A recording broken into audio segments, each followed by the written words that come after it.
पत्रकार संघ के पदाधिकारियों व कार्यकर्ताओं के द्वारा एसएसपी व जिलाधिकारी को एक ज्ञापन राष्ट्रपति के नाम दिया गया है, जिसमें पत्रकारों की सुरक्षा और उनके उत्पीड़न को लेकर दिया गया और दुर्घटना के समय में अगर पत्रकार चोटिल होता है तो सरकार द्वारा पत्रकार को 5 लाख रुपए की कम से कम मदद होनी चाहिए और अगर किसी पत्रकार का अंग खराब होता है तो कम से कम 10 लाख रुपए की सरकार की ओर से सहायता दी जानी चाहिए। इन्हीं मांगों को लेकर भारतीय पत्रकार संघ द्वारा जिलाधिकारी और एसएसपी को एक ज्ञापन सौंपा गया। पत्रकारों पर लगातार हो रहे उत्पीड़न और फर्जी मुकदमे को लेकर अब भारतीय पत्रकार संघ मैदान में आ गया है और जल्द ही कहीं भी देश के किसी भी कोने में अगर पत्रकार का उत्पीड़न होता है तो भारतीय पत्रकार संघ उस पीड़ित पत्रकार की आवाज को बुलंद करेगा।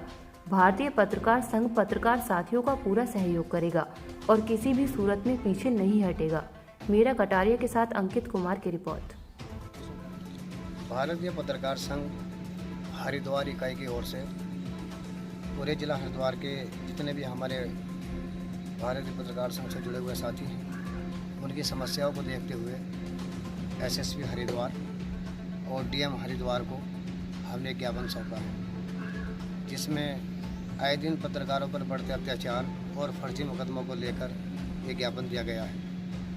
उसमें लिखा है कि अगर किसी पत्रकार के खिलाफ मुकदमा दर्ज किया जा रहा है तो पहले उसकी जांच की जाए और जांच के बाद अगर सम्मिलित होता है तो कार्रवाई की जाए, वरना किसी के कहने से या खनन माफियाओं के कहने से मुकदमा दर्ज ना किया जाए, क्योंकि आज के समय में पत्रकारों पर छोटे मुकदमे दर्ज किया जा रहे हैं और पत्रकारों को जेल भेजा जा रहा है, जो घोर निंदा हम करते हैं। इसलिए भारतीय पत्रकार संघ काम कर रहा है, ये सभी पत्रकार ग्रुप में काम कर रहा है या खाली भारतीय पत्रकार संघ के लिए?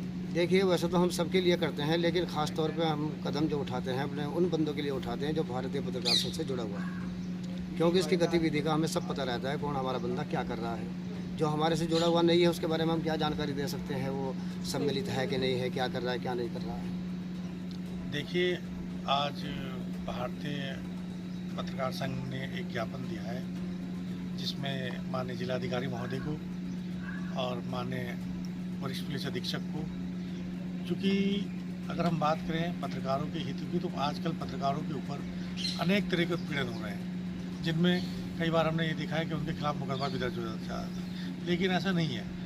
अगर किसी पत्रकार कोई गलती करता है तो उसकी उस कानून सज़ा मिलनी चाहिए, हम उसका समर्थन करते हैं।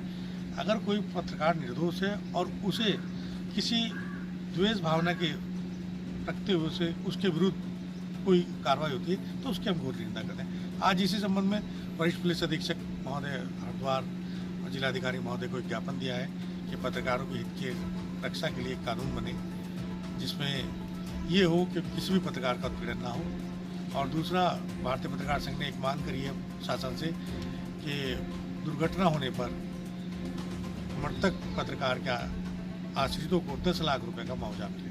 यही आज हमारा एजेंडा था।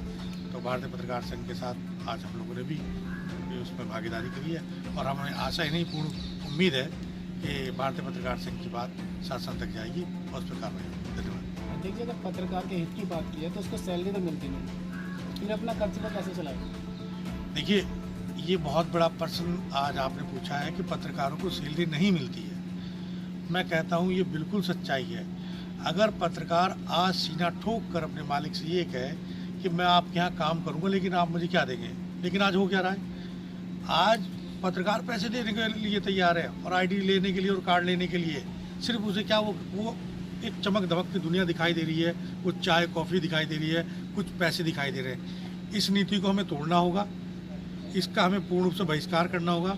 अगर पत्रकार कोई काम कर रहा है तो बाकायदा वो अपने उन चैनल मालिकों से मिले, उसमें अपनी योग्यता बताए और अपनी मांग करे कि मैं आपके यहाँ काम कर रहा हूँ तो मुझे वेतन कितना मिलेगा। तो आपने देखा है कि जो अनेक पत्रकार आज घूम रहे हैं उन पे भी अंकुश लगेगा और कहीं ना कहीं जो पत्रकार जाति आज बदनाम हो रही है वो बदनाम होने से बचेगी।